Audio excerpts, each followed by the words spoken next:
Level 1. The Skinny Kid. You are 19 years old. You weigh 135 pounds. The bar is not moving, not slightly, not almost. The bar is sitting exactly where you put it, which is where it will stay, because you loaded it with plates you cannot lift, and you knew that before you touched them, and you did it anyway, because the guy 2 racks over hadn't looked at you yet, and you needed him not to look. He doesn't look. You've been in this gym for 11 minutes. You already know this was a mistake. Every person in this building is carrying something you don't have yet, and you can feel the distance between you and all of them the way you feel a temperature drop walking through a door. Not hostility, calculation. The room is evaluating you the way any system evaluates a new variable with complete indifference to how the variable feels about it. You unload the plates. You put them back. You come back tomorrow. That decision, that small, embarrassing, entirely unremarkable decision is going to cost you the next decade of your life. You don't know that yet. You are thinking about tomorrow. Level 2. The beginner. The question you cannot answer yet is why you came back. Not the surface answer you want to get bigger. You want to feel better. You want to stop looking the way you look. Those answers are fine. They are also not the real answer, and somewhere underneath the surface you know that, which is why the question keeps returning on the drive home, in the shower, in the specific quiet of 11 p.m., when you have nothing useful to think about and your brain goes looking for something. You go back 6 times in the first 2 weeks. You have no program. You have watched 4 YouTube videos on squat form, and you are still doing it wrong. A man named Derek 3 years in. Arms that make your choices feel personal explains progressive overload to you in 40 seconds while you pretend to stretch. The concept is simple. Add a little more weight, a little more often, and the body has no choice but to respond. You need a number to beat. You did not know this about yourself until right now. You start logging your lifts in your notes app. You tell no one about the log. It feels private in a way that would be hard to explain, and that you don't try to explain. 8 weeks later, you're up 4 pounds. You weigh yourself on Tuesday morning, then Thursday, then Friday to confirm. The number sits in your head the way a good grade used to briefly, then replaced immediately by the question of what comes next. You stand sideways in front of the bathroom mirror. Your roommate walks in. You tell him you're checking your shoulder. He nods. You both understand what just happened. 4 times this week. You tell people 3. That gap 2 sessions, not even a lie worth telling, is the first one. You file it under discipline and move on. Here is what you don't file. Sophomore year, Jefferson High. A locker handle. 4 people watching, saying nothing. You say nothing. You have been carrying that in your chest for 3 years like a stone you keep forgetting is there until you catch your reflection in the wrong light. You came here to fix something. You haven't said out loud what it is. You may not say it for a long time. What you do know is you're going back tomorrow. The question is whether the thing you came here to fix is actually fixable this way, or whether you are building something around it that will take years to understand. Level 3. The regular. You have a spot now, which means something has shifted that you haven't fully examined. Not an assigned spot. Your spot. 3rd rack from the left. Far enough from the dumbbell area to avoid the noise. Close enough to the mirror to see what you're doing without obviously watching yourself. Last Tuesday, someone was on your spot. You moved to the 4th rack without saying anything. You thought about it for 40 minutes. This is new information about the kind of person you are becoming, and you are not processing it yet. 4 months in, you start correcting people. Not loudly, just a word here, a quick note on form. The unsolicited advice that feels like generosity from the inside and looks slightly different from the outside. A kid is doing Romanian deadlifts with a back so rounded it looks like a question mark, and you say something because someone said something to you, which is true, and also because it feels good to be the person who knows, which you don't say out loud. Your friend Tyler has a birthday dinner on a Thursday. You go. You eat the pasta because the macros aren't catastrophic and you've been under on calories all week, which is the kind of sentence that means something has already shifted in a way you haven't accounted for. By 9 p.m., you are irritable. Tyler asks if you're okay. You say you're tired. He believes you less than he used to. You don't notice that part. 2 friends from freshman year have stopped texting as much. Not a fight. Just a drift that happens when one person's Tuesday nights are non-negotiable and the other people's aren't. The drift has a simple explanation. You haven't looked at the explanation directly. You are going 5 times this week. You tell people 4. Here is what you would say if someone pressed you. This is discipline. You have a routine, a program, a set of habits that are producing measurable results, and the results are real. This is correct. This is also not the complete picture. And the incomplete part is this. You cannot miss a session without it reorganizing your entire mood for the rest of the day. You have tested this accidentally. The data is consistent. That might be discipline. It might be something that looks exactly like discipline from the outside and is a different thing from the inside. The question you are now carrying, the one you haven't handed to anyone, is whether the difference matters and whether you actually want to know the answer. Level 4. The gym rat. You have a supplement shelf. The question is when it became 7 items and who you were when that happened. It started as a tub of whey protein and a reasonable attitude. It is now 7 items wide, and you can explain every single one of them in clinical detail to anyone who asks and to several people who didn't. Your girlfriend Kayla cannot name 2. This has become a low-grade tension that neither of you has labeled yet, which means it is operating below the surface where these things do their actual damage. You are also tracking macros. Not because a doctor told you to, because you were on Reddit at 11 p.m. reading about body recomposition, and then it was 1 a.m. and you had downloaded an app and logged everything retroactively, including the handful of almonds at 3 p.m., because the handful of almonds was 170 calories, and that information belongs in a spreadsheet now. You walk into a different gym one Saturday, different part of the city, different crowd, and spend the first 20 minutes understanding that you have been a large fish in a very small pond. The men here are larger in a way that suggests an entirely different conversation has been happening, one you've been adjacent to but not inside. You file this observation away. A few weeks later, someone at your gym mentions gear. Casually, the way you mention anything you've already decided is normal. You don't react. You nod like the word is neutral and change the subject. You file that away too. Not threw it away. Filed it. What you cannot file. You pull up a photo of yourself from 14 months ago, one night Tyler's birthday, gray t-shirt, squinting at the camera. You look at it for a long time. The body has measurably changed. You should feel something uncomplicated about that. You don't. The thing you came here to fix is still there.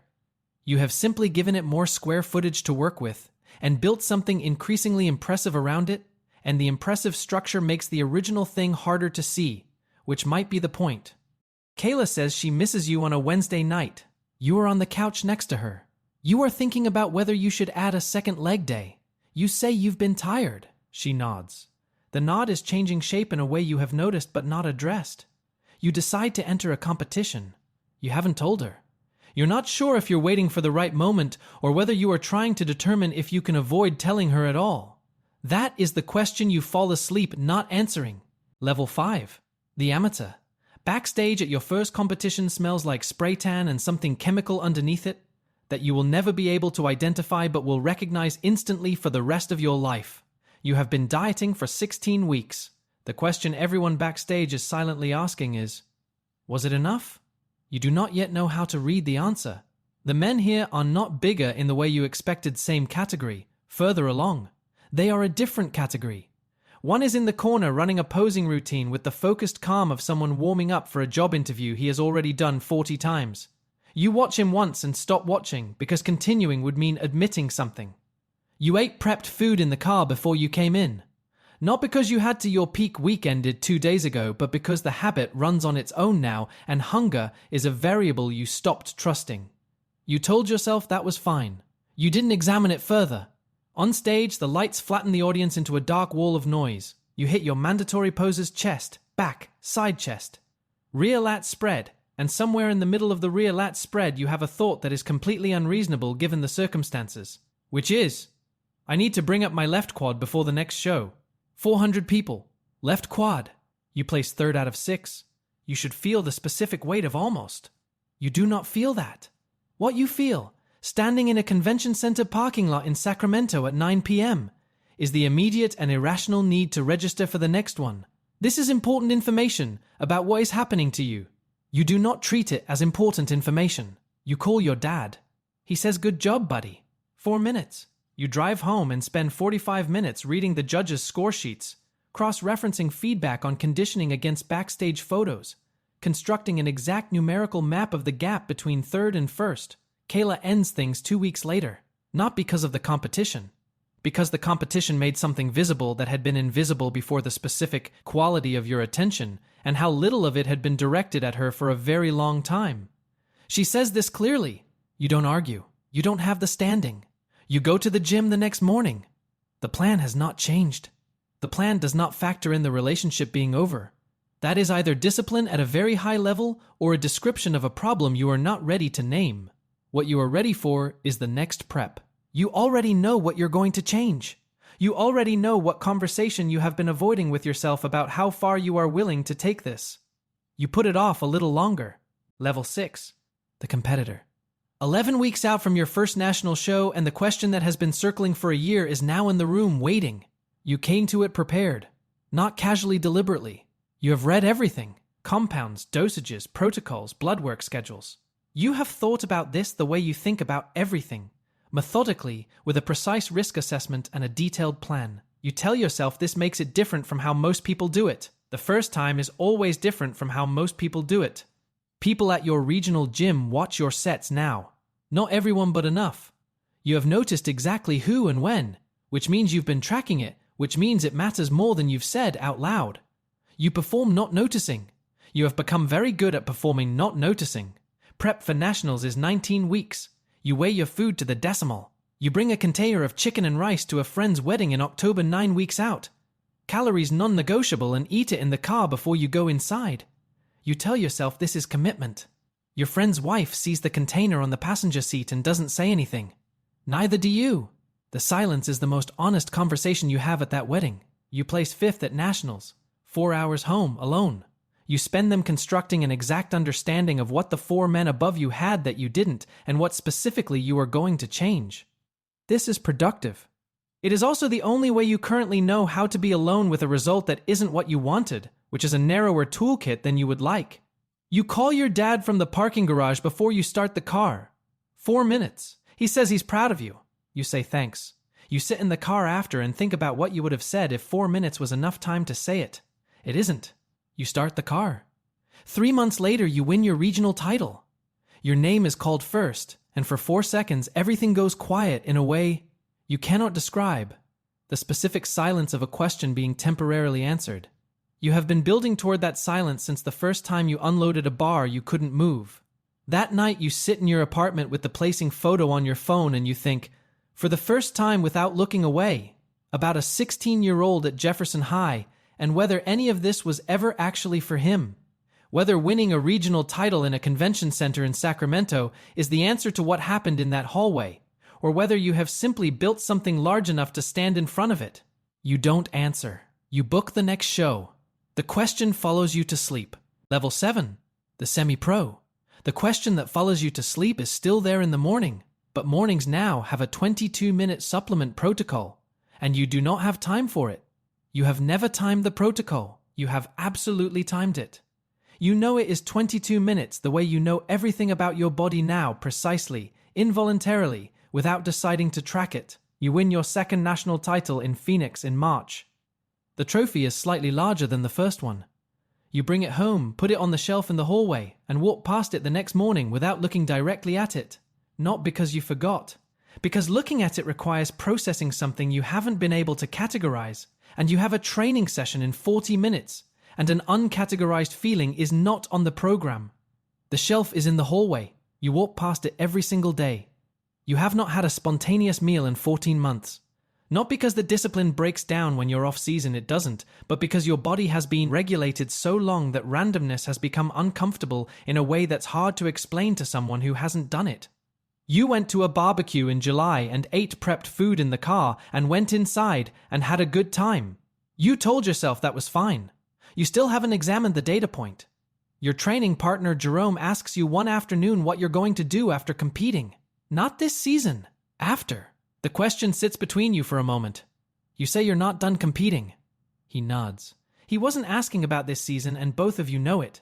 The question follows you home. You call your dad that night. 4 minutes. Somewhere in the 3rd minute, there is something close a sentence that has been in you since a parking garage in Sacramento. Something about sophomore year and a locker and 4 people who said nothing, and you get close enough that the silence changes texture for a second. You don't say it. The call ends. Later, you find a photo on your phone. First gym, 11 months in, 163 pounds, grinning like you've proved something. You look at it for a long time. You are trying to locate the feeling in that photo and bring it forward into this room. It doesn't travel. You decide to go pro. Not because you've exhausted what this level has left to give. Because Jerome's question is still sitting in the room, and going pro is the only answer that doesn't require a different kind of conversation. The conversation is still waiting. You have simply moved it to a room you visit less often. Level 8. The pro. The conversation you have been moving from room to room is still waiting, and you are 11 weeks from the biggest show of your career, and the question is whether you are going to say the thing before or after. You have been performing not noticing for so long it has become structural. The newer competitors at your gym watch your sets the way you used to watch the man in the corner backstage at your first show, like he represented a category you hadn't earned access to yet. You are that man now. You know this. It resolves nothing. You win a national pro title in Atlanta on a Saturday in November. Your name is called first. The lights, the trophy, the handshakes, all of it arrives correctly. You call your dad from the venue parking lot. The call is 4 minutes. Except this time, at minute 3, you say it. Not a speech. One sentence. Something about sophomore year and a locker handle and the specific, useless silence of 4 people who watched and said nothing, including you. You have been carrying that sentence for 15 years, and it comes out quietly, almost as an aside. And your dad is silent for a moment and then says your name the way fathers say your name when they don't have the right words and know it. The call ends. You sit in the car for a while. You come home. The trophy goes on the shelf. You look at it this time directly for several seconds before you walk to the kitchen. This is different from before. You notice the difference without knowing yet what it means. There is a kid at your gym, 20 years old, maybe 150 pounds, 8 months in. Intensity and bad form in a combination you recognize from a direction you try not to look in too often. You give him more time than you give anyone else. You correct his deadlifts. You explain progressive overload in 40 seconds. You do not explain why you keep coming back to check on him. He does not ask. At 6 a.m. on a Tuesday, you are standing in front of the rack third from the left. Same rack for years, and for a moment you think about a different rack in a different city. An empty bar. A kid who loaded plates he couldn't move because a man 2 racks over hadn't looked at him yet. You load the bar. You move it. You put it back. You stand there in the quiet for a moment. Jerome's question, what comes after, is still in the room. It has been patient. It has been waiting through national titles and 4-minute phone calls and a shelf full of trophies you sometimes don't look at directly. It is not going to wait much longer. Level 9. The champion. Jerome's question has an answer now, and the answer is 3 gyms, a lease on a commercial space in Scottsdale, and a supplement shelf in your office with 2 items on it. You noticed when it went from 7 to 2. You didn't say anything about it to anyone. Some facts you let be true quietly. You are 31 years old.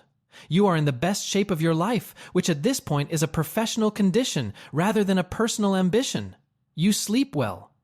You have dinner with people on Thursdays, not every Thursday, but enough of them, and you eat what's there and don't log it afterward. This took longer to arrive at than the national title did. You have stopped finding that surprising. You call your dad on a Tuesday morning with no particular occasion. The conversation runs 23 minutes. You talk about his knee, the Scottsdale build-out, something that happened at your front desk last week that was genuinely funny. Near the end, he asks how you're doing, not the training, just you, and you tell him, accurately, that you're good. He says he knows. The call ends and you sit with it for a moment before you get back to work. This is what 4 minutes became. It took 11 years. The door opens at 7 a.m. He is 19, maybe 20, 140 pounds in shoes. He scans the floor and finds the corner rack, not your rack, a different one, which means he picked it for the same reason you picked yours the first time, which is that it is far enough from the center of the room that failure has some privacy. He loads the bar with more weight than he should. He knows this. He does it anyway because there is someone near the cable machine who hasn't looked over, and he needs that person not to look. You know exactly what is happening. You know what drove him here, or something close enough that the specific details don't change the answer. You know about the thing he hasn't said out loud yet, the thing he may not say for a decade, the thing he is building a body around because building something is the only language he currently has for it. You know that nobody can hand him the next part. He has to arrive at it himself, the way you did, at whatever cost it costs him. You give him 11 minutes. Then you walk over. Somewhere in a gym right now, someone is standing in front of a bar they cannot move. They loaded it knowing they couldn't. They did it anyway. They will come back tomorrow. The question is what it cost them to learn what they came here to learn. The question is what is left of them when the learning is done. If this one stayed with you, like and drop a comment where you're watching from. Subscribe for more.